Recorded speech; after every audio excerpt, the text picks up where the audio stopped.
Diqqat qilinglar. Sizga keldi bir narsa, tegdi.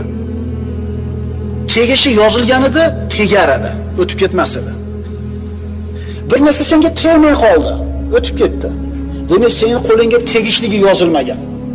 Shuni tushunmaguningcha iymonda nimaligini tushunmaysan.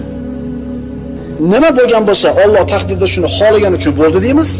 Nima bo'lmagan bo'lsa, demak Alloh shuni xohlamagan ekan deymiz. Diqqat qilinglar. Sizga keldi bir narsa, tegdi. Tegishi yozilgan edi, tegar edi, o'tib ketmas edi. Bir narsa senga tegmay qoldi, o'tib ketdi.